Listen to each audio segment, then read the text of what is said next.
এই নতুন বছরের শুভেচ্ছা, নতুন বাংলা নববর্ষের শুভেচ্ছা, শুভ নববর্ষ। আশা করি সবাই ভালো আছেন। আজকের এই দিনে আপনাদের খুব মনে পড়তেছে, কারণ আজকে সবাই আছেন আপনারা কি ফেস্টিভ মুডে আছেন। পড়ালেখার মুডে খুব বেশি থাকার কথা না, তারপরেও যারা আছেন তাদের জন্য এই লাইভ ক্লাসটা। আশা করি আজকে বন্ধের দিন, আজকে একটা লাইভ না নিলে কেমন হয়। কালকে থেকে আর ব্যস্ততার জীবন শুরু হবে ইনশাল্লাহ। তো আমি আজকের লাইভের একটা বিষয় হেডলাইন দিছেন কি? হুম, হেডলাইন কি দিছেন? এই তো 25টি কোণ সম্পর্কে এটা দেওয়া হচ্ছে। তো যাই হোক,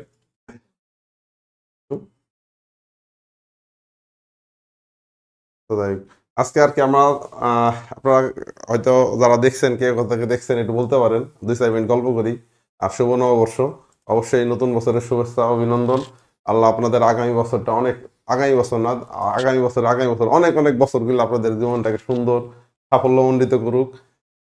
দুনিয়া ও আখিরাত উভয় জীবনে এমন ভাবে চলতে পারেন যেভাবে চললে দুনিয়া ও আখিরাত উভয় জীবনে ভালো করতে পারেন, সেই শুভকামনা নিয়ে শুরু করছি। আহ, আহ, আমি আজকে আর কি একটা বিশেষ টপিক নিয়ে আলোচনা করব, যে 25টি কোণ সম্পর্কে ধারণা ও এই সম্পর্কিত অঙ্কগুলো। 25টি কোণ সম্পর্কে ধারণা এবং এই সম্পর্কিত অঙ্কগুলো এখন শুরু করব আমরা। তো যারা এই কি বলে এই কোণ নিয়ে অনেকেই কনফিউশনে ভুগেন, কনফিউশনে পড়েন, প্রায় অনেক কোণই একই রকমের কিছু ব্যাপার স্যাপার আছে। তো এই কোণ রিলেটেড অঙ্কগুলো নিয়ে আহ, শুরু করব। তো আপনারা যারা আর কি আমার কথা শুনছেন, যাদের অঙ্কগুলো দরকার আর কি, তারা ক্লাসটা মনোযোগ দিয়ে করতে পারেন, খাতা কলম নিয়ে বসবেন ইনশাল্লাহ। একটা জিনিস আমি খেয়াল করছি, আমার ক্লাসের চেয়ে আমার মোটিভেশনে বেশি লোক থাকে। তো যাই হোক, আমি এই কোণের এই অধ্যায়টা আমার কাছে মনে হয় আমি ভালো বুঝাই। তো যদি আপনারা ক্লাসটা মনোযোগ দিয়ে যাদের দরকার, এই জন্য একটু শেয়ার দেন। যারা দেখতেছেন হয়তো আপনাদের অনেকেরই দরকার না, আপনারা ম্যাথে ভালো আছেন, অনেকে আছেন, কিন্তু প্রশ্ন হলো যে আপনার পরিচিত অনেকেরই থাকতে পারে যাদের এই গণিতে দুর্বলতা আছে, বিশেষ করে এই জ্যামিতির এই কোন অংশটা। তো সেই হিসাবে আপনাদের কাছে হাম্বল রিকোয়েস্ট যে আপনারা এই লাইভটা একটু শেয়ার দেন, এই যে লোকজন আসুক, বেশি লোকজন নিয়ে ক্লাস করলে পড়ালে ভালো লাগে।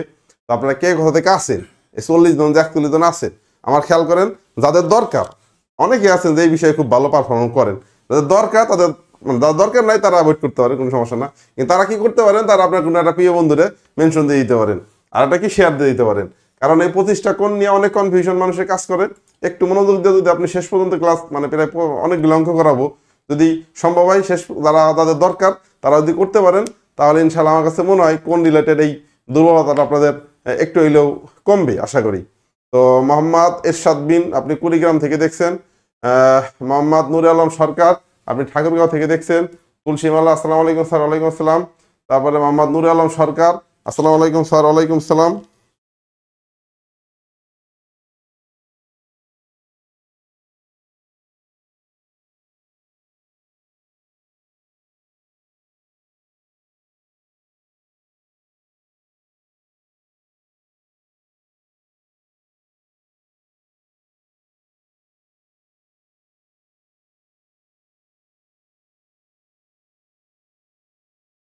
একজন আসছে, একটু দরজাটা খোলেন তো। তো আপনারা সবাই ভালো আছেন আশা করি। তো যে যেখান থেকে দেখছেন একটু কমেন্ট করা যায় না ভাই ব্রাদাররা? কোথা থেকে দেখছেন একটু কথা বলি আপনাদের সাথে। রাকিব হাসান, আসসালামু আলাইকুম স্যার। কায়দা আজম, আসসালামু আলাইকুম স্যার। ওয়ালাইকুম আসসালাম। তো আহ, কি আসাদুজ্জামান হৃদয়, আপনি কিশোরগঞ্জ থেকে দেখছেন। আহ, আহমদুল্লাহ, আপনি নোয়াখালী থেকে দেখছেন। সাদিকুর রহমান সরকার সাগর, ঢাকা থেকে স্যার। তো মোহাম্মদ রাকিব হাসান, আসসালামু আলাইকুম। ওয়ালাইকুম আসসালাম। তো আপনারা সবাই ভালো আছেন না? কে কেমন আছেন একটু বলেন। আর আজকে নতুন বছরের প্রথম দিন কেমনে কিভাবে কাটাইলেন? তো অনেকেই অনেকভাবে কাটাবেন। এই কাটানোর মধ্যে খেয়াল করেন, আজকের নববর্ষের দিন, আজকের এই কাটানোর মধ্যে, আজকের নববর্ষ, আসসালাম, ওই যে কাগজ সাথে রেখে যান, আমি তো আর আসলে আপনার ফোন দেবো না, হ্যাঁ? আজকের এই নববর্ষের দিনগুলোর মধ্যে, নববর্ষের দিনটি, নববর্ষের দিনটি কিভাবে কাটিয়েছেন, তার সাথেই আপনার কিভাবে কাটিয়েছেন তার সাথে আপনার আগামী বছরের অনেক কিছু নির্ভর করতেছে। কেন বলতেছি, অনেকে আছেন আজকের দিনে মানে কি বলবো, আপনি যত আপনার চারিত্রিক দৃঢ়তা যত হারাবেন, আপনি আল্লাহর রহমত থেকে তত বেশি বঞ্চিত হবেন। আর আল্লাহর রহমত থেকে যত বেশি বঞ্চিত হবেন, তত আপনার জীবন, ক্যারিয়ার সবকিছু হুমকির মধ্যে পড়বে। তো আজকের দিনটা অনেকেই অনেক অশ্লীল ও মন্দভাবে কাটাইছেন, অনেকেই ভালোভাবে কাটাইছেন। যারা সৎ নিয়তে সৎভাবে কাটাইছেন তাদের জন্য শুভকামনা। তারা অশ্লীল ও মন্দভাবে কাটাইছেন, তারা এর কি এর প্রতিফলের জন্য প্রস্তুত হন, কারণ ভয়ঙ্কর ভয়ঙ্কর ব্যাপার। এই প্রতিফল আপনি এড়াইতে পারবেন না। চারিত্রিক দৃঢ়তা থেকে যত ছাড় দিবেন, তত ভবিষ্যৎ হুমকির মধ্যে পড়বে। এটা আমার কথা না, এটা হয়তো ভাবতে পারেন যে স্যার অনেকেই তো আছে, অনেকভাবে অনেক অন্যায় করে, এই করতেছে ওই করতেছে, তারপরে তো সফল হচ্ছে। সফলতার আলটিমেট সংজ্ঞা আমরা আসলে জানি না, জানলে বুঝতে পারবো। তো ফজরের পর থেকে মাগরিব পর্যন্ত কাজ করছি, একেবারে কঠোর পরিশ্রম করেছি। পেঁয়াজ কেনা হয়েছে বেশ কিছু, মনে কি বেশ কিছু মন, তাই চাং সারতে হয়েছে। মোহাম্মদ জিলানি, ও আচ্ছা। তারপরে মোহাম্মদ এরশাদ বিন, আলহামদুলিল্লাহ পাপ মুক্ত কাটিয়েছি, আলহামদুলিল্লাহ, ভালো খবর। তো এবার আমরা একটু খেয়াল করেন কমেন্টগুলো দেখি। আচ্ছা দেখ, আমরা 25টি কোণ নিয়ে একটা আলোচনা করি। আপনাদের দ্বারা আর কি পড়ার মুডে অনেকে এসে থাকার কথা না, আজকে তো ফেস্টিভ মুডে আছেন। কোণ নিয়ে যে কথাগুলো আমরা বলি, যে কোণে আমরা কি বলছি দেখেন তো, যে কোণ কি বলছে, কোণের ধারণা। কোণ কি, দুটি রেখা কোনো বিন্দুতে মিলিত হলে একটি কোণ উৎপন্ন হয়।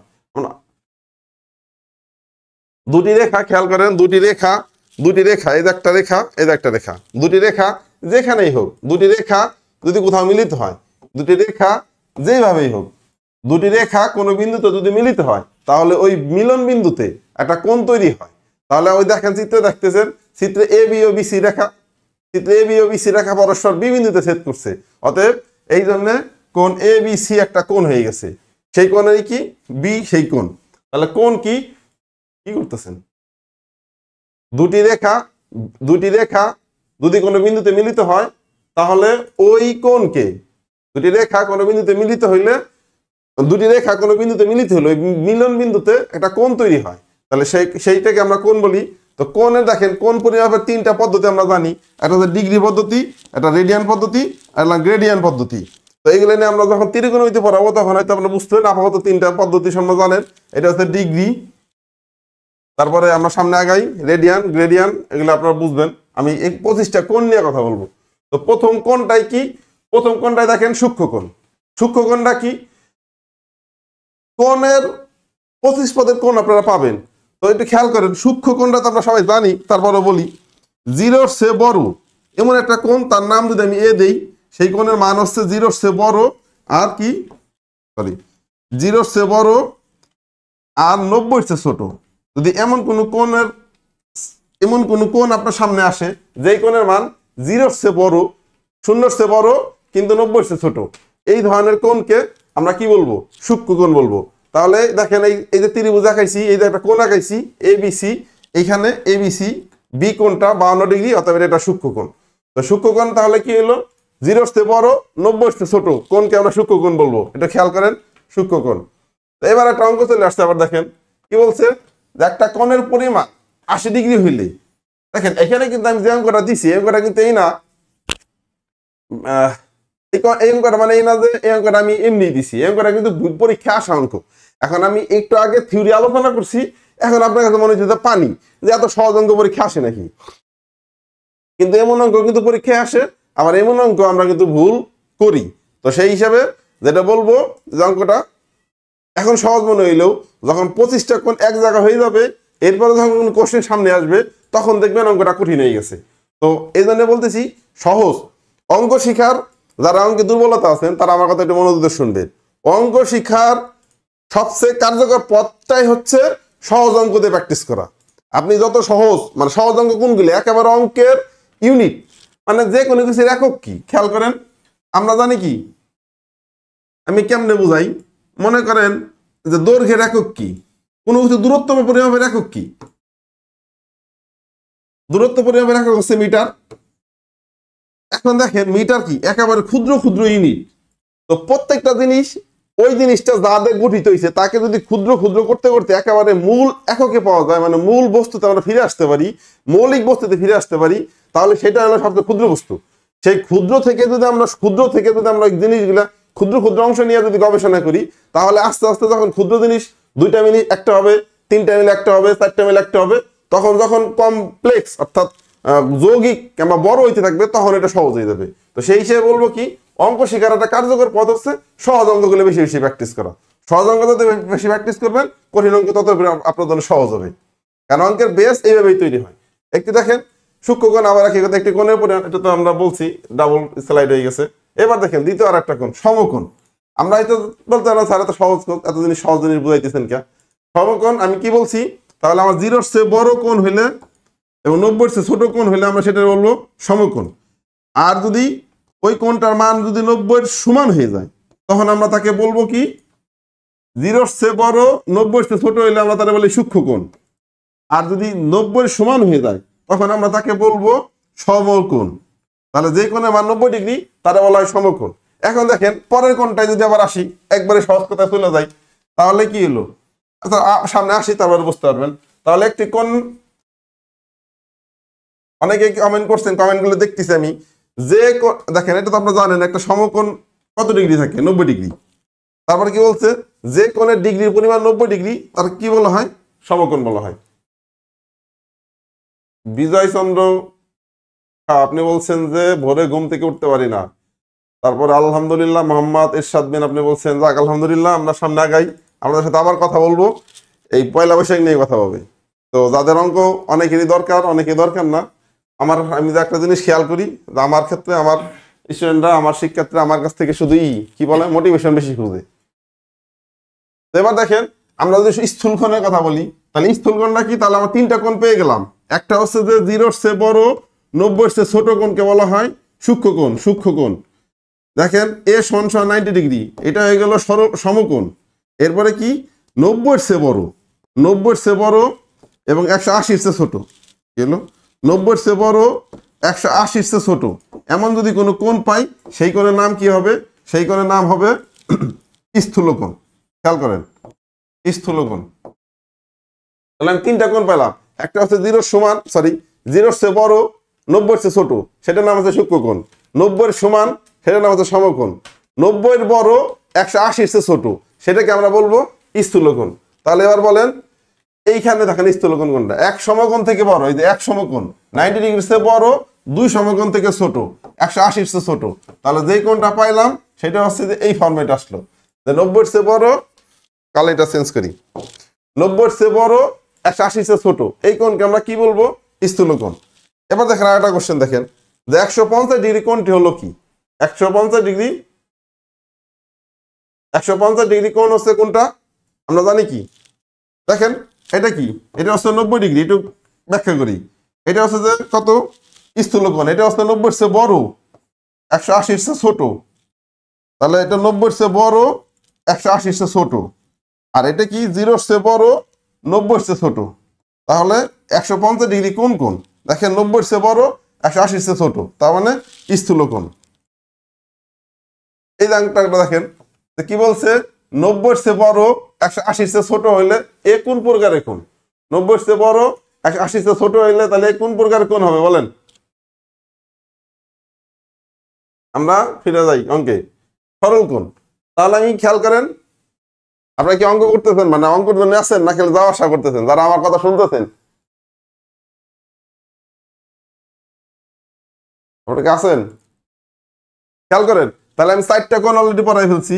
একটা হচ্ছে 0-এর চেয়ে বড় 90-এর চেয়ে ছোট, তারপরে কি 90-এর সমান, তারপরে কি 90-এর চেয়ে বড় 180-র চেয়ে ছোট, এরপরে কি 180-র সমান।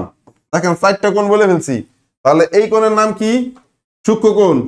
সূক্ষ্মকোণ হয়ে গেল, এটার নাম কি, সূক্ষ্মকোণ। এটা সমকোণ, স্থূলকোণ, সরল কোণ।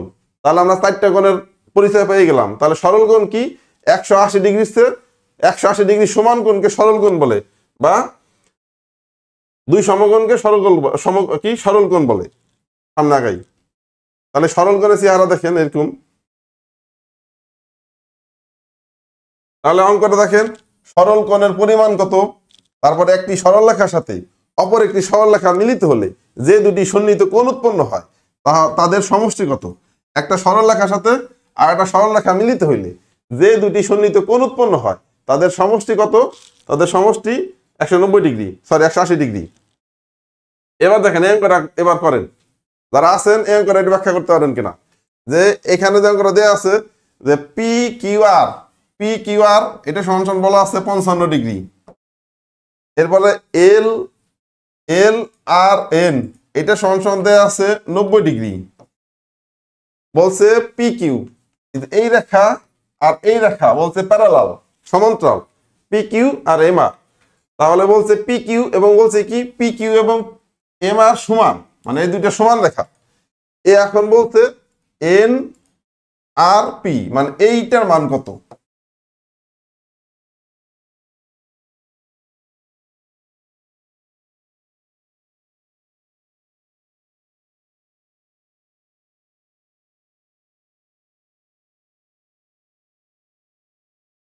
আপনারা কি আছেন? এবার এই অঙ্কটা করতে পারবেন, মানে উত্তরটা কি বলতে পারবেন তারা দেখতেছেন?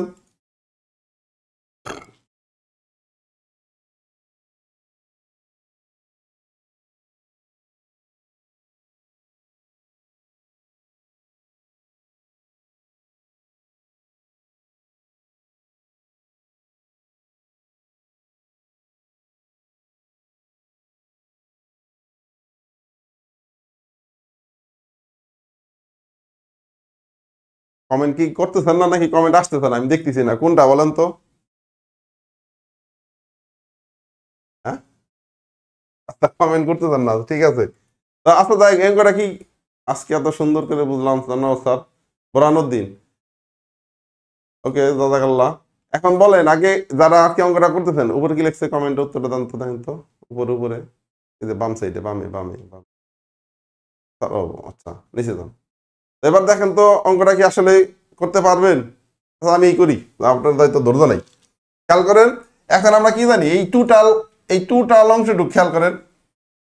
এবং বলছে কি, সরি, এই যে পি কিউ এবং পি আর সমান বলছে, তাহলে দুইটা যদি সমান কোণ উৎপন্ন হয়, খেয়াল করেন দুইটা যদি সমান, দুটি সমান রেখা, এই দুইটা রেখা যদি সমান হয়, এই দুইটা রেখা যদি সমান হয় তাহলে এখানে যে কোণ আছে এই কোণও সমান হবে। তাহলে এটা যদি 55 হয় তাহলে এইটাও 55 ডিগ্রি, তাহলে এইটা 55 ডিগ্রি, এইটা 90 ডিগ্রি। আর আমরা জানি কি, আমরা জানি এই টোটাল টুক কত, টোটাল টুক হচ্ছে 180 ডিগ্রি। আচ্ছা যাই, তাহলে অত কঠিন ভাববো না, তাহলে এতটুক কি এটুক তো 90, তাহলে এটুক যদি 90 হয় আর এটুক হচ্ছে 55, তাহলে এটুক কত, এটুক হইল 90, 90 বিয়োগ 55 সমান সমান 35 ডিগ্রি।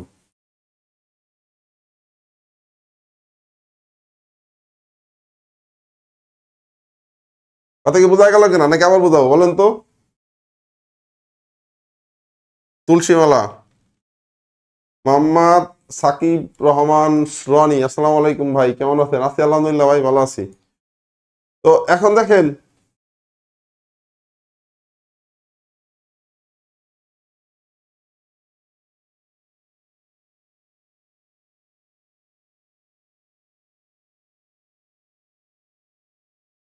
এটা আমার সামনে অঙ্কে যাই, বুঝছি আপনারা এটা বুঝছেন নাকি, এটা কি বুঝছেন কিনা যারা দেখতেছেন তারা একটু কমেন্ট করেন দয়া করে আর কি।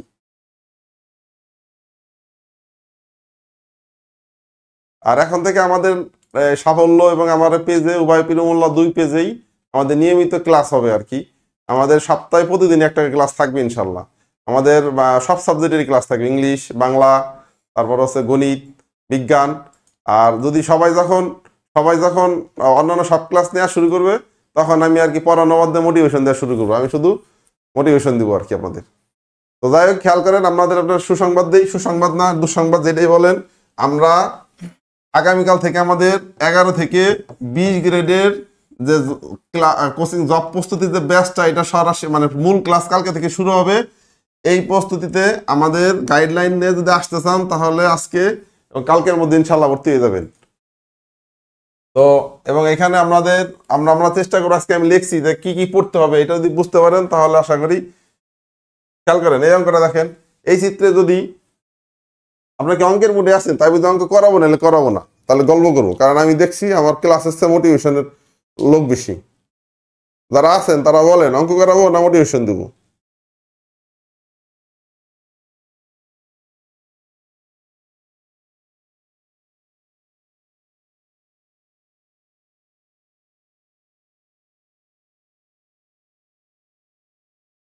ভাই হ্যাং হয়ে আছে।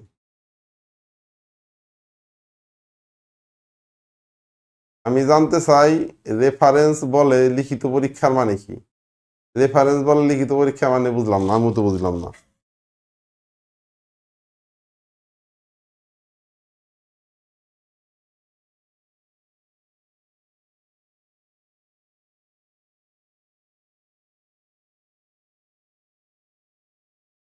আচ্ছা দেখ, আমি আপনাদের কথা বুঝি নাই, আমি এখন করে একটু করি, খেয়াল করেন।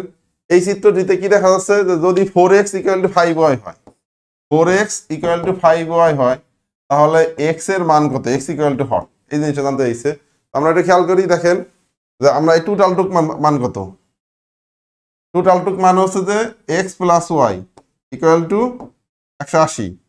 এখন দেখেন 4x ইকুয়াল টু 5y এটা বলছে।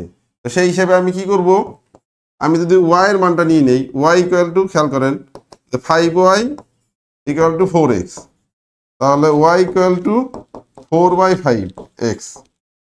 তাহলে এখানে যদি আমি দেখেন y এর মানটা বসাই দিই, তাহলে x প্লাস 4/5x সমান 180 ডিগ্রি। তাহলে কি হবে? লসাগু করলে 5, তাহলে 5x plus 4x equal to 180 সমান 9x ইকুয়াল টু 180 গুণ 5। অতএব x সমান 180 গুণ 5 ভাগ 9, 9 যায় এর মধ্যে 20 বার, অর্থাৎ 5 নং 5 বেশি 100, অর্থাৎ x সমান 100 ডিগ্রি।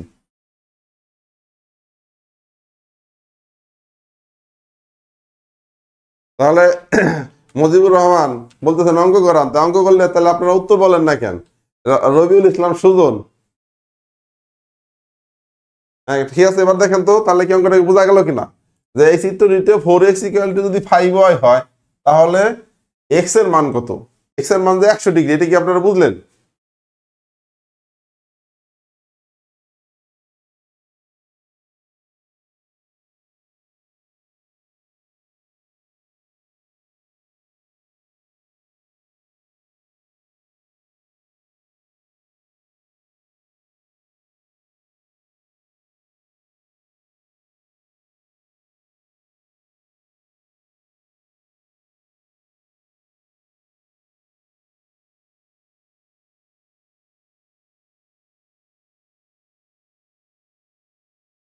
এবার দেখেন পুরোবিদ্য কোণ কি? তাহলে আমি কি বলছিলাম, আমি তো 25টা কোণ নিয়ে কথা বলতে চাইছি, তাকে কথা বলি শেষ করি, মোটিভেশন আর একদিন দিবনি। আমি কি বলছিলাম? প্রথমে বলছিলাম সূক্ষ্ম কোণ, সূক্ষ্ম কোণ এটা চরিত্র কি? এটা 0-র চেয়ে বড়, 90-র চেয়ে ছোট। এরপরে বলছিলাম সমকোণ, সেটা কি? 90-এর সমান।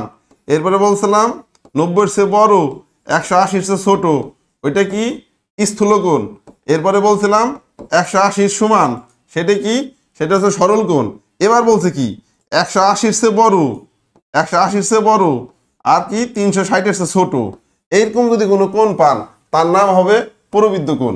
অর্থাৎ যেই কোণের মান 180-র চেয়ে বড়, 360-এর চেয়ে ছোট, সেই কোণের নাম হচ্ছে প্রবৃদ্ধ কোণ। তাহলে আমরা প্রবৃদ্ধ কোণের চেহারাটা দেখিয়ে ফেললাম যে প্রবৃদ্ধ কোণ কেমন হবে। এই দেখেন, যে কোনো দুইটা রেখা যখন মিলে, তাহলে 100, খেয়াল করেন এই যে এই কোণে এইটা কিন্তু প্রবৃদ্ধ কোণ হয়েছে, এই যে প্রবৃদ্ধ কোণ, অর্থাৎ 180-র চেয়ে বড়, 360-এর ছোট কোণকে প্রবৃদ্ধ কোণ বলে। এবার দেখেন এখানে কি বলছে, বলছে যে প্রবৃদ্ধ কোণের মান কত, এটা বলছে। এবার বলছে কি, দেখেন তার মানে কি প্রবৃদ্ধ কোণের মান কত? 180-র চেয়ে বড়, 180-র সমান, তাহলে এটা না, এটা না, এটা না, তাহলে এটা। বলেন তো, আপনাদের জিজ্ঞাসা করি, বলেন তো 180-র চেয়ে ছোট কম, এটা আমরা 180-র চেয়ে কম মানে তো যে কোনো কোণে দিতে পারে, এটা জিজ্ঞাসা করলাম না, তাহলে আমরা সামনে আগাই। এবার দেখেন 2 সমকোণ থেকে বড় কিন্তু 4 সমকোণ থেকে ছোট কোণকে কি কোণ বলে? হ্যাঁ, আর এস রাজীব, আপনি বলছেন 5y আগে নিলেন কেন? 5y আগে, আচ্ছা এটা শেষ করি তারপর বলতেছি। এবার দেখেন তাহলে 2 সমকোণ থেকে ছোট মানে কি? 180-র চেয়ে বড়, এই যে 2 সমকোণ থেকে বড় তাহলে এবং 304 সমকোণ থেকে ছোট, 360 ডিগ্রি সে ছোট, এমন কোণকে আমরা কি কোণ বলি? এমন কোণকে আমরা প্রবৃদ্ধ কোণ বলি। আর একজন বলছেন, রাজীব নামে একজন প্রশ্ন করছেন, স্যার 5x 5y আগে নিলাম কেন? 4x equal to 5y। আমি একটু সহজ করার জন্য করছি, কারণ কি আমার x এর মান চাইছে, তো এই জন্য এখান থেকে এটা ঘুরাই লিখছি। ঘুরাই লেখা তো সের কিছু না, জাস্ট আমি y এর মানটা নিব বলে, অর্থাৎ 4/5x, যাতে আমার এই যে এখানে যে দেয়া আছে আমি কি জানি, এটুক মানে কি জানি, x plus y equal to 180 degree, এটা জানি। দুই কোণের সমষ্টি 180 ডিগ্রি, মানে সরল কোণ আর কি, এই দুইটা কোণ যোগ করলে 180 ডিগ্রি হয়। এই জন্য আর আমি এখান থেকে y এর মান এখানে বসাবো বলে, মানে x এর মান বাইর করবো বলে y এর মানকে আমি রিপ্লেস করছি, মানে প্রতিস্থাপন করছি। কথা কি বুঝতে পারলেন? তাহলে আমি প্রবৃদ্ধ কোণ, আচ্ছা প্রবৃদ্ধ কোণের অঙ্কগুলো দেখেন, এই যে এখানে আপনারা দেখতেছেন যে একটা কোণের পরিমাণ যদি 181 ডিগ্রি হইলে তাকে কি কোণ বলে? 253 ডিগ্রি কোণকে কি কোণ বলে? আশা করি সব বুঝতে পারতেছেন।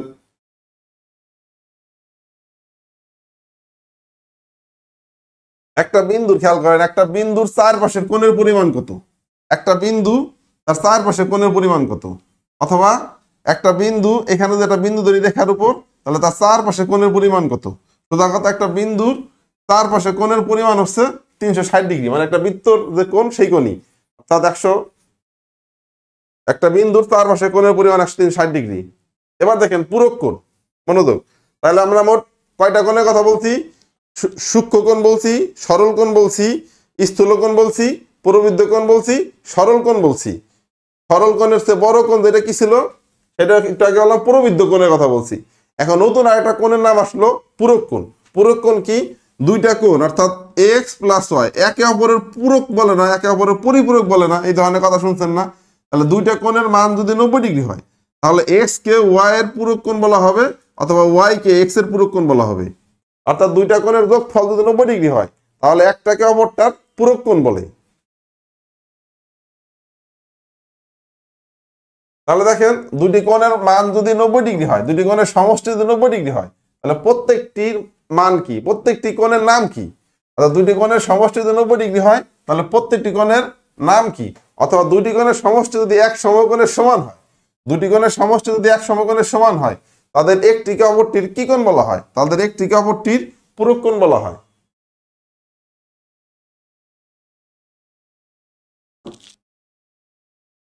এবার দেখেন, এর একটু আমি কি করবো না, আপনারা করতে পারবেন। কোণের দ্বিগুণ 50 ডিগ্রি হলে তার পূরক কোণ কত? বলছে কি একটি কোণের দ্বিগুণ 50 ডিগ্রি, তার পূরক কোণ কত? কার পূরক কোণ বলেন তো? একটা কোণ হচ্ছে এক্স, সেই কোণের দ্বিগুণ হচ্ছে 2x, এই 2x সমান 50। বলছে যে একটা কোণের দ্বিগুণ হচ্ছে 50 ডিগ্রি, তাহলে যেই কোণের দ্বিগুণ অর্থাৎ সেই কোণটা যদি এক্স হয়, সেই এক্স কোণের পূরক কোণ চাইছে, অর্থাৎ ওই কোণটা হচ্ছে, ধরি কোণটি হচ্ছে এক্স, ধরি কোণটি হচ্ছে এক্স, তাহলে তার দ্বিগুণ অর্থাৎ কোণটির দ্বিগুণ 2x ইকুয়াল টু 50, তাহলে x ইকুয়াল টু কত? 25। বলছে এই 25 ডিগ্রি কোণে, দেখেন এই কথাকে এই যে ঘুরাই বাছাই কথাটা বলছে, মানে একটি কোণের দ্বিগুণ 50 ডিগ্রি হলে তার পূরক কোণ কত, মানে হচ্ছে যে 25 ডিগ্রি কোণের, এই কথা সরল অর্থ হইল 25 ডিগ্রি কোণের পূরক কোণ কত? তাহলে 25 ডিগ্রি কোণের পূরক কোণ হবে 90 বিয়োগ 25 সমান 65 ডিগ্রি।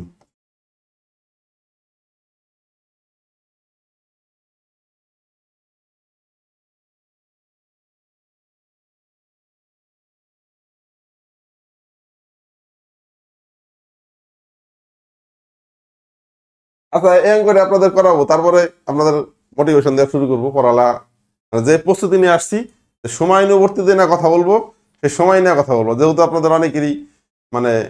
আচ্ছা বললাম তো, একটা কোণ তার পূরক কোণ অপেক্ষা 24 ডিগ্রি বেশি হইলে ওই কোণটি মান কত? কি করতে পারেন অঙ্কটা?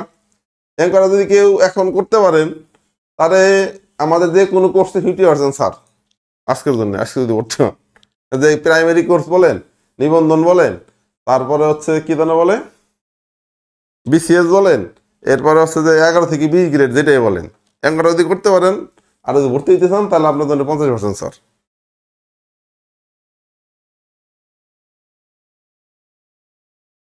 আছেন কেউ করার মতো?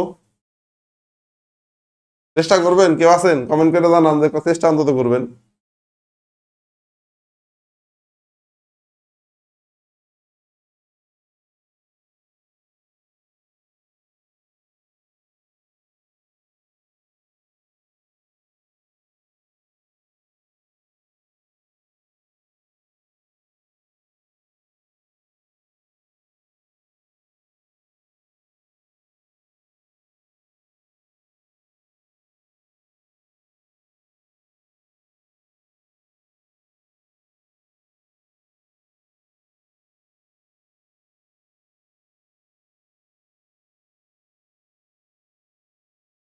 ভাই খেয়াল করেন, বুঝছি পড়াশোনার পড়াবো না, এই অঙ্কটা শেষ করে অঙ্ক আর এরপর পড়াবো না।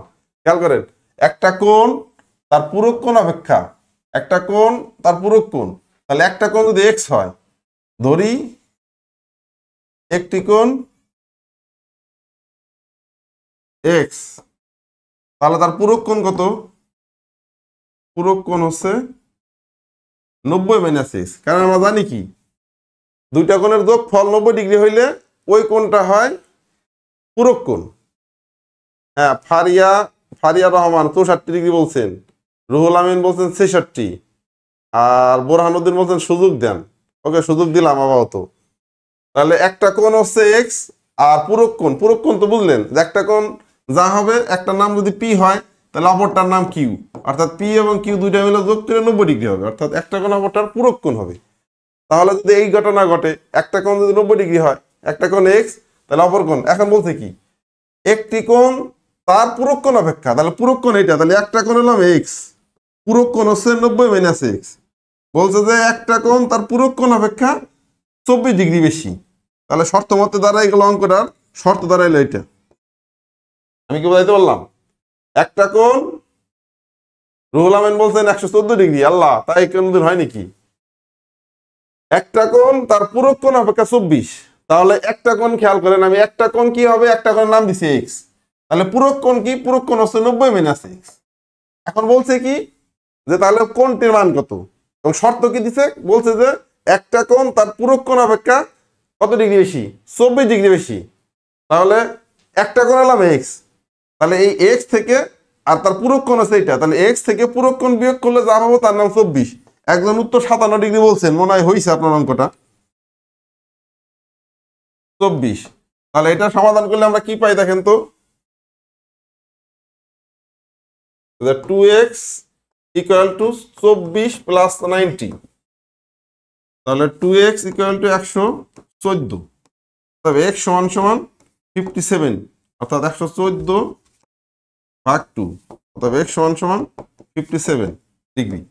তাহলে পূরক কোণ বলতে একটা কোণ তার পূরক কোণ অপেক্ষা, তাহলে একটা কোণ আমি x ধরছি, ওরা চাইছে কি ওই কোণটির মান কত, তাহলে কোণটির মান হচ্ছে 57 ডিগ্রি। অতএব যারা 57, বোরহানুদ্দিন না 66 ডিগ্রি হবে, আর বোরহানুদ্দিন আপনার সুযোগ তো দিলাম, ফারিয়া রহমান 66 ডিগ্রি না, এটা হবে হচ্ছে যে 57 ডিগ্রি। এই যে সারিয়ার ফাহাদ, আপনি বলছেন 57 ডিগ্রি, গুড।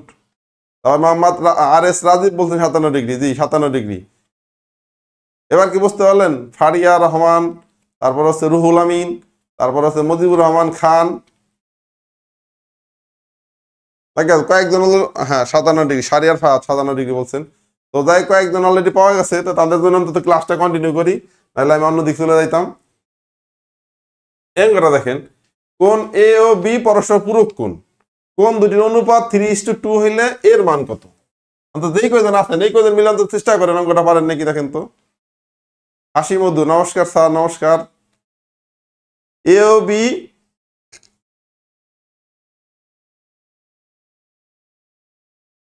রুহুল আমিন 144/2 না, 144 না, 114/2 = 57 ডিগ্রি।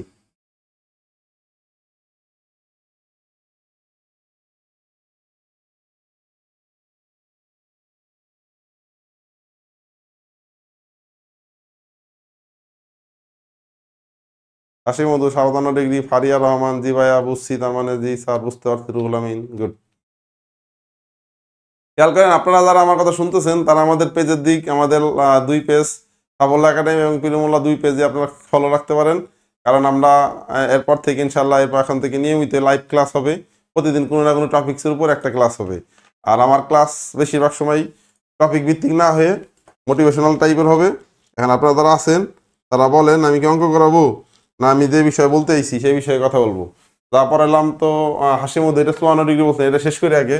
তো দেখেন আমরা জানি কি অনুপাতের যোগফল, অনুপাতের যোগফল কত, এটা অনুপাতের নিয়মের অঙ্কটা করবেন। অনুপাতের যোগফল 3 যোগ 2 সমান 5। তাহলে এ কোণের মান কত, এ কোণের মান এই যে অনুপাতের যেটা যোগ করবেন তাহলে 3/5, যেহেতু 2 কোণের যোগফল 90 ডিগ্রি তাহলে 90 দা ভাগ, তাহলে 5 যায় এর মধ্যে 18 বার, তাহলে 3 18 54 ডিগ্রি। আর বি এর মান উল্টাটা হবে, তো আমার চাইছে কি কোন এ এর মান, অর্থাৎ এ এর মান তাহলে আমার 54 ডিগ্রি। শিউলি বুয়ান বলছেন, হাসি মধু বলছেন এর মান 54 ডিগ্রি, বি এর মান কোন বি এর মান 36 ডিগ্রি। গুড।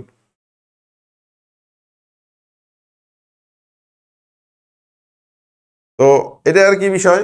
এরপরে কি আছে, একটা কোণের মান তার পুরো কোণের মানের অর্ধেকের সমান, এই অঙ্কটা অন্তত করেন। তারপরে এটাই শেষ অঙ্ক, জান এই পুরুক নিয়ে শেষ করে তারপর আপনাদের সাথে আমি অন্য গল্প করবো আর কি, কারণ লোকজনের আগ্রহ কমে যাচ্ছে। হয়তো আজকের দিনে সবাই ঘোষণা দিয়ে আসে নেই, তো যেখানে অনেকেই প্রস্তুতি নেই, যে মোবাইল নিয়ে দূরে বসে আসছে, খাতা কলম নাই, অঙ্ক করে তো লাভ হচ্ছে না। এবার বললাম তো একটা কোণের মান তার পুরুক কোণ অপেক্ষা পুরুক কোণের মানের চেয়ে মানের অর্ধেক হইলে তাহলে কোনটির মান কত, কে করতে পারবেন?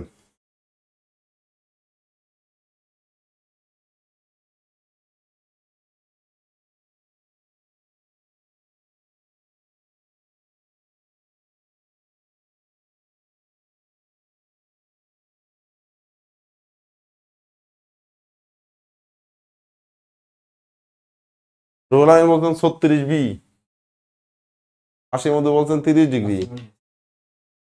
ওকে দেখি তো তাহলে একটা কোণের মান, একটা কোণের মান এক্স, তাহলে পুরো কোণ কত, 90 - এক্স। তাহলে বলছে কি, সরি, একটা কোণের মান এক্স, এটা কি বলছে যে তার পুরো কোণের মানের অর্ধেক, এটা হচ্ছে অঙ্ক। তাহলে 2x = 90 - এক্স, অতএব 2x + x = 90, অতএব 3x = 90, অতএব x = 90/30 3, অতএব x = 30 ডিগ্রি। কি বলছে যে কোণটির মান কত, তাহলে কোণটির মান 30 ডিগ্রি। যারা বলছেন 30 ডিগ্রি তারা ঠিক আছে। রুহুল আমিন আপনারা, হ্যাঁ ঠিক আছে, হাসি মধু ঠিক আছে। তো এবার একটু খেয়াল করেন, আমি একটা ভিন্ন টপিক নিয়ে কথা বলি। এই টপিকটা কি,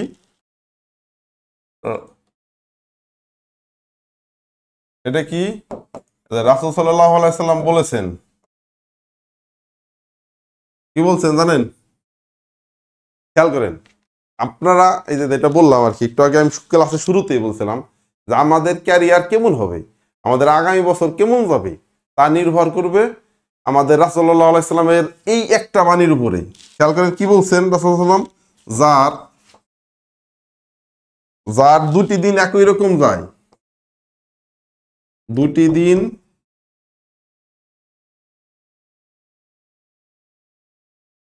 একই রকম যায়,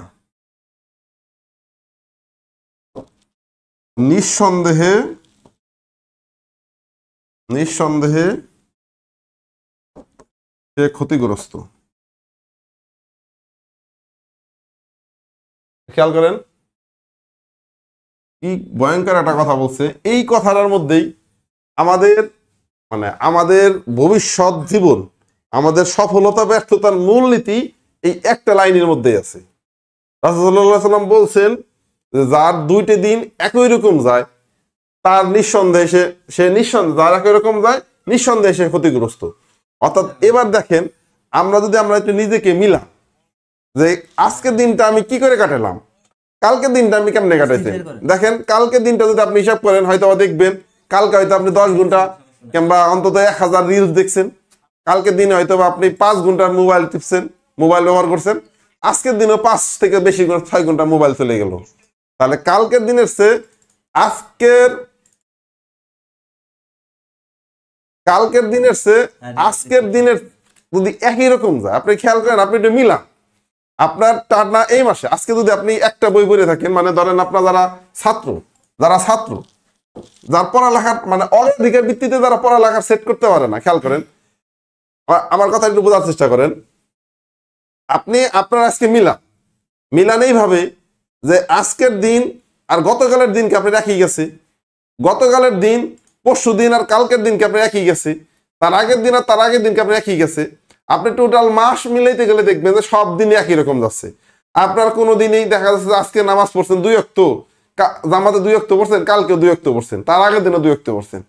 আপনার ধরেন টানা রোজার পরে ঈদ গেছে, আজ পর্যন্ত একদিনও কোরআন পড়েন নাই, অথবা আপনি একটা ভালো কাজও করেন নাই, অথবা যে ছাত্র সে হয়তো প্রতিদিন আজকে 2 ঘন্টা পড়ছেন, কালকে 2 ঘন্টা পড়ছেন, আজকে 2 ঘন্টায় বললেন, আজকে একটু বাড়ানোর চেষ্টা করলেন না।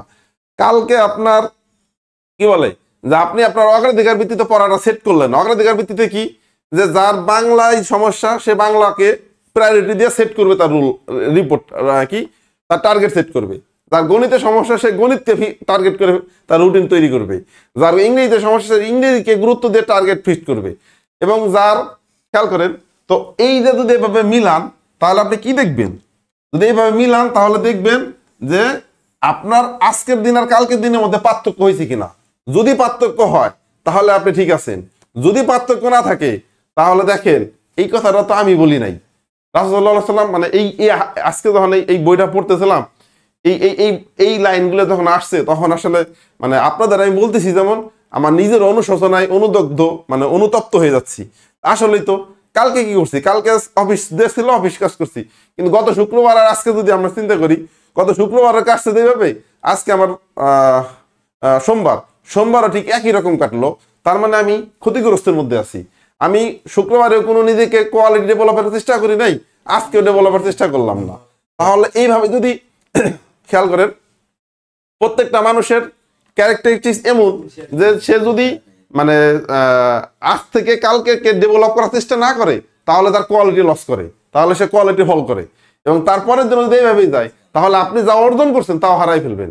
একটু খেয়াল করে দেখেন, অনেক ভালো ভালো জব পাইছে, অনেক ভালো কিছু করছে, তাদের কথাবার্তা শুনতে গেলে দেখবেন যে কিংবা মানে আপনি যাদের চিনেন যে তারা এই বিষয়টা আরো কেমনে উদাহরণ দেয়, আপনার এই উদাহরণগুলো দিতে গেলে অনেককে ছোট করতে হয়, মানে অনেকে ছোট হয়ে যায়। আমি নিজে দেখছি যে আমি তো মানে এমন দেখছি যেমন মানুষ তাদের পেশা হচ্ছে শিক্ষকতা, যাদের পেশা শিক্ষকতা মানে প্রাতিষ্ঠানিক শিক্ষক, আবার এমনও দেখছি যে মসজিদে মানে ইমামতি করেন অনেক মানে হুজুর আর কি। তো ওনাদের সাথে আমরা তো বিভিন্ন বিষয় নিয়ে যখন দাওয়াতি কাজ করি, কথা বলতে চাই, তখন দেখা যাচ্ছে কি একদিন এগুলো বলতে গেলে তো ছোট হয়ে যাবেন, থাকা বলবো না। তো যেটা বলতেছিলাম যে শিক্ষকদের কথা যদি বলি, এমন কিছু শিক্ষক আছে তারা মানে ওই যে যা শিখছে এরপরে নিজেকে বাড়ানোর জন্য, নিজেকে আপডেট করার জন্য আর কোনোদিন কোনো চেষ্টা করে না।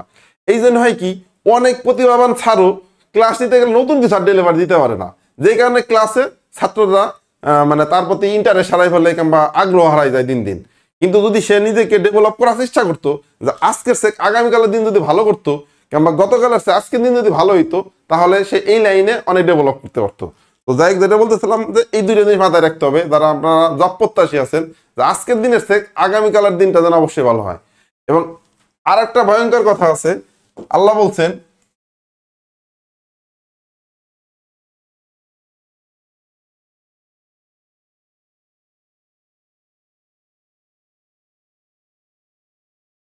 খেয়াল করেন, সূরা হাশরের 18 নম্বর আয়াতে আল্লাহ বলছেন যে হে মুমিনগণ, তোমরা আল্লাহকে ভয় করো এবং প্রত্যেক ব্যক্তির উচিত আগামীকালের জন্য সে কি পীড়ন করবে তা চিন্তা করা। খেয়াল করেন, আমরা এখানে কি কাজ করি, আমরা হচ্ছে যে আজকের কাজ কালকের জন্য রেখে দেই, অথচ আল্লাহ বলছে কি আমাদের হওয়া উচিত ছিল কি আজকের কাজ তো আজকে করবই, আজকের কাজ তো আজকে শেষ করবই, আগামীকাল কি করব তার লিস্ট, তার পরিকল্পনা আজকে আমাদের করার কথা ছিল। দেখেন রাসূল সাল্লাল্লাহু আলাইহি সাল্লামের এবং আল্লাহর যদি দুইটা নির্দেশ আপনি মানেন, রাসূল সাল্লাল্লাহু আলাইহি সাল্লামের ওই কথাটা যে যার আজকের দিন মানে পরপর দুইটা দিন একই গেল, অর্থাৎ দুইটা দিন যার একই যায় সে নিঃসন্দেহে ক্ষতির মধ্যে। আর আল্লাহ বলছে যে আজকের জন্য মানে কি যে প্রত্যেক ব্যক্তির উচিত আগামীকালের জন্য সে কি প্রেরণ করবে তা চিন্তা করা।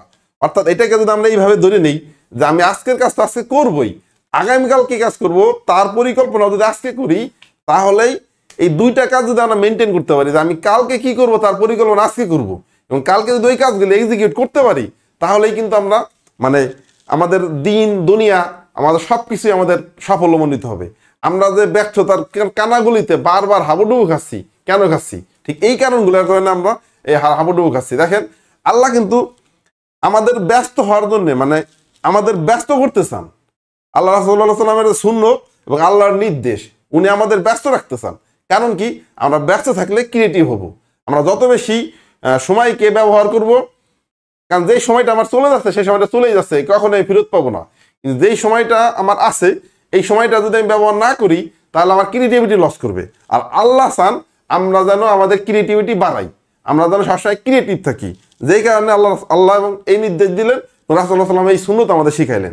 আমরা যদি আল্লাহর নির্দেশ এবং রাসূলের এই সুন্নাতটা মানি যে কি আমি সবসময় নিজেকে কোয়ালিটি ডেভেলপ করার চেষ্টা করবো। যার যেই কাজ, যে ধরেন যে দোকানদার, সে যদি প্রতিদিন মনেই করে যে আমি দোকান আসছি, দোকান খুললাম, ব্যবসা করলাম, হয়ে গেল, বেচা কেনা করলাম, হয়ে গেল, কিন্তু সে যদি ক্রিয়েটিভ কিছু না আনে যে আজকের সে আমি কালকে ভালো সার্ভিস ডেলিভারি দিব, কি কি বিষয় আনলে আমার দোকান আজকের সে কালকে ভালো চলবে। একজন ছাত্র আজকে যা পড়লো কালকে সে কিভাবে পড়লে আজকের সে তার দিনটা ভালো যাবে সেটা চিন্তা করবে। একজন এই যে আমি একজন টিচার, এই যে কোচিং ব্যবসায়ী যদি আপনারা বলেন মানে টিচার, এই টিচার হিসেবে যে আমি আজকে যা করতেছি কালকে যদি আমি এর চেয়ে ভালো কিছু পড়াইতে না পারি তাহলে আমার হবে না। অর্থাৎ আজকে যা পড়াচ্ছি আগামীকাল যেন আমি এর চেয়ে ভালো কিছু না আনার চেষ্টা করতে হবে। আমি একজন অডিটর হিসেবে, যেহেতু আমি যে চাকরিটা করি আমি অডিটর, তো আমি যে আজকে যে সার্ভিসটা দিলাম, অর্থাৎ আজকে আমি যেই জ্ঞান নিয়ে অডিট করলাম, কালকে যদি আমার জ্ঞান অডিটের জ্ঞান যদি একটু না বাড়ে তাহলে আমি স্থির হয়ে গেলাম, তাহলে আমি হাদিসের ইসের মধ্যে বললাম। তো যদি এখন দেখেন যদি আমরা এই দুইটা কাজ করি, আল্লাহর হুকুম যে যে প্রত্যেকেরই উচিত আগামীকালের জন্য কি করবে, আগামীকাল কি প্রেরণ করবে তা নিয়ে চিন্তা করা, তাহলে আমরা যদি আজকে কাজ আজকে শেষ করে আগামীকাল কি করব তার পরিকল্পনা করতাম, এবং কালকের আজকের দিনকে আমি ভালো করার জন্য কিংবা আজকের কালকের দিন ভালো করার জন্য পরিকল্পনা করতাম, তাহলে আমরা সফল কামিয়াবি মানুষ হইতাম। যেই মানুষ হইতো ব্যস্ত একজন মানুষ। এখন হয়তো বলবেন স্যার দিন দুনিয়া নিয়ে এত ব্যস্ত হইলে হবে না। আপনার দিন দুনিয়া বিষয় না, আপনাকে আল্লাহ চান আপনি ক্রিয়েটিভ হন, আল্লাহ চান আপনি অ্যাক্টিভ হন, আপনি ভালো কিছু করেন। তো যেই কারণে এত নির্দেশনাগুলো দিয়েছেন। এখন যদি আমরা অ্যাক্টিভ হইতাম তাহলে কি হইতো? তাহলে আমরা ব্যস্ততা সময় থাকতাম। আর ব্যস্ততা অর্থাৎ অলস মস্তিষ্ক শয়তানের কারখানা। দেখেন আজকে যারা পয়লা বৈশাখ নিয়ে বিভিন্ন অশ্লীল মন্দ কাজ টাজ করে বেড়াচ্ছে, তাদের সময়ের এত অভাব, মানে সময়ের এত পরিমাণ অলস সময় পড়ে রয়েছে, যারা এই সব চিন্তা করার সময় পাচ্ছে। কিন্তু যদি আপনি কোনো কর্মব্যস্ত কোনো মানে ক্রিয়েটিভ ফ্রুটফুল কোনো কাজে যদি বেঁচে থাকতেন, তাহলে দেখতেন যে আপনার মস্তিষ্কে এইসব শয়তানি বদমাশি কথা মাথায় আনতো না। তখন আপনি কি করতেন? আপনি ক্রিয়েটিভ হইতেন, আপনার আজকে কালকের দিন ভালো করতেন। এইভাবে যদি আমরা যাই, খেয়াল করেন সময় এমন একটা বস্তু, আপনি হয়তো বলতে পারেন যে স্যার এত চেষ্টা করে কি লাভ হবে। এই চেষ্টা করে কি লাভ হবে সেটা পরে বুঝবেন যখন সেটা বলবেন। সেটা বলার জন্য আমি একটা আয়াতের রেফারেন্স নিয়ে আসছি। আল্লাহ বলছেন, কারণ আমি আয়াতের রেফারেন্সটা দিয়ে দিই যে কি ভয়ঙ্কর হবে।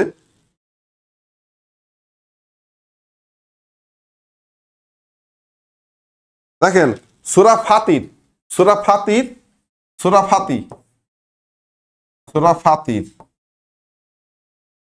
৩৭ নম্বর আয়াত আল্লাহ বলছেন যে সেখানে তারা আত্মচিৎকার করে বলবে, হে আমাদের রব, আমাদের এখান থেকে বের করুন, আমরা সৎ কাজ করব, পূর্বে যা করতাম তা করব না। তখন আল্লাহ কি বলবেন? তখন আল্লাহ বলবেন, আমি কি তোমাদেরকে এতটা সময় দেইনি যাতে যা চিন্তা করার সেই বিষয়ে চিন্তা করতে পারতে? খেয়াল করেন মানে কি, মানে আজকে যে আমার সময়টা আল্লাহ দিছে, আমার সময় কখন শেষ হয়ে যায় আমরা কেউ জানি না। এখন যদি আমরা কি করি, আমরা যদি এই সময়টাকে যদি এই নষ্ট করি, অন্যায় অশ্লীল মন্দ কাজে ব্যয় করি, ক্রিয়েটিভ কাজে যদি ব্যয় নাই করি, তাহলে কি হবে?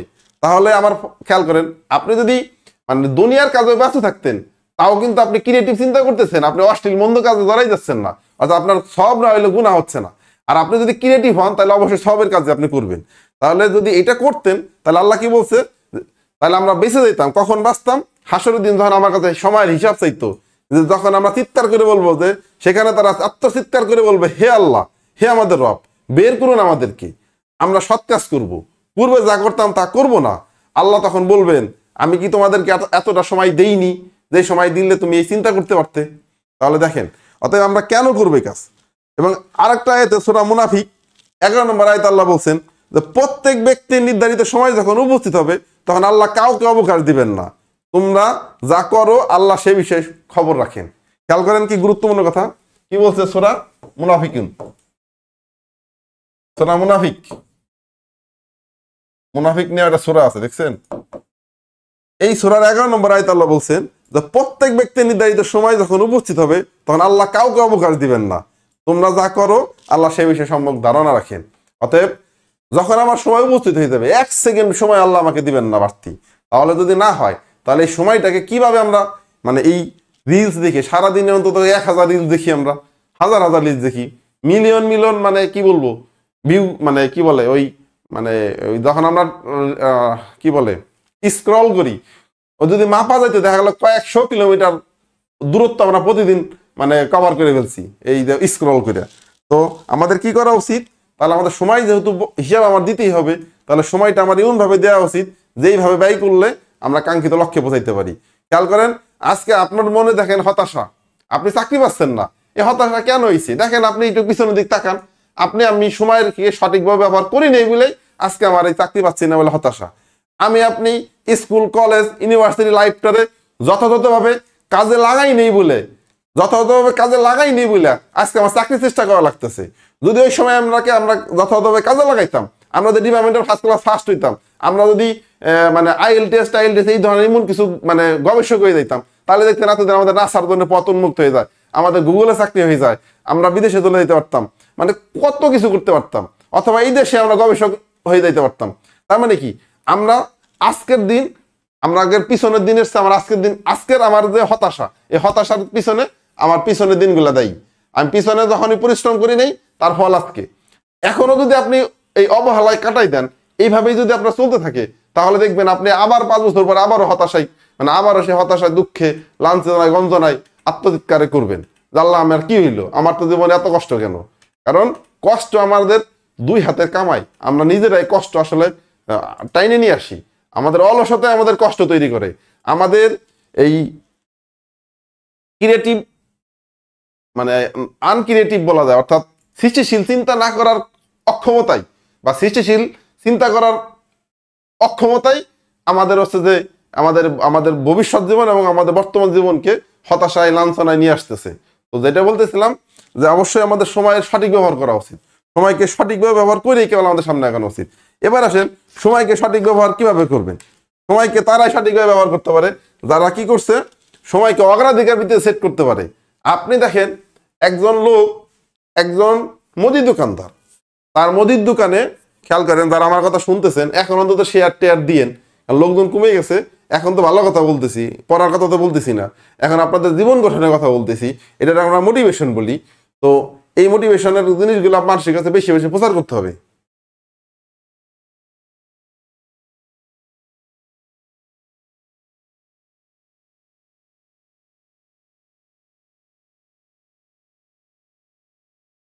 তো এই জিনিসগুলো বেশি বেশি প্রচার করতে হবে। খেয়াল করেন, আমরা যদি, মানে আপনি দেখেন, আমরা যদি কত বোকা, আমার দিন, আমার জীবন যৌবন সব ব্যয় হয়ে যাচ্ছে মোবাইলের পিছনে, এই একটা মোবাইলের পিছনে, এই ছোট্ট একটু ডিভাইস আমার জীবনটা সব কেড়ে নিয়ে যাচ্ছে।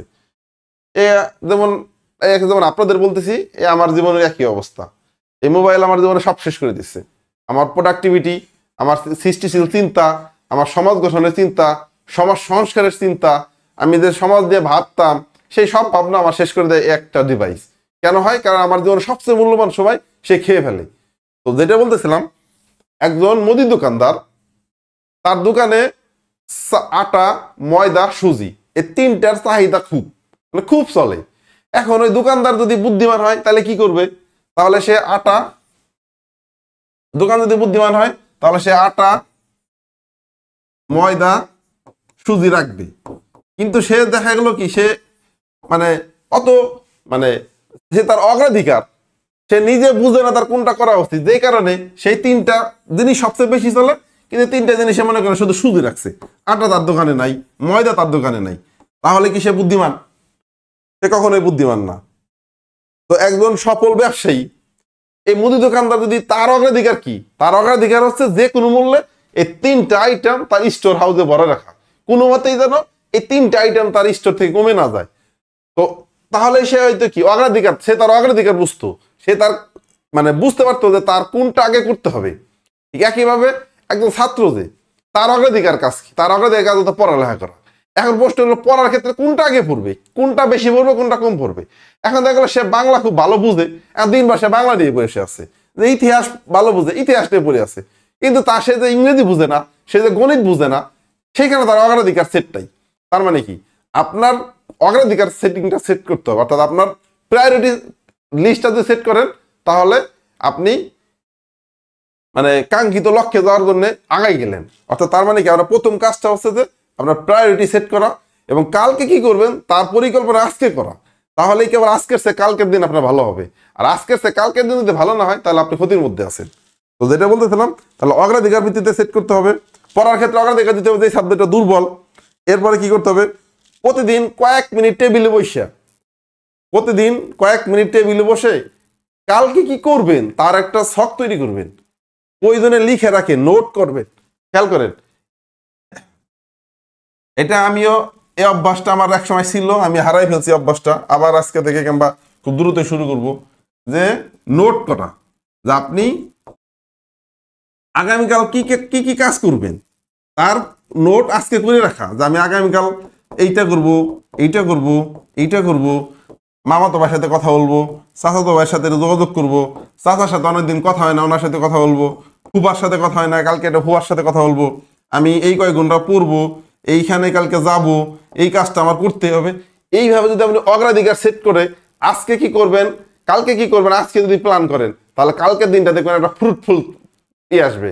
আপনি যদি প্ল্যানহীন, আমাদের প্রত্যেকেরই পরিকল্পনাহীন জীবন চলতেছে, আমাদের মন চাইলো ফোন ধরলাম 2-3 ঘন্টা নাই, মন চাইলো একদিক গেলাম খবর নাই, মন চাইলো পড়তে বসলাম তো পড়লাম না।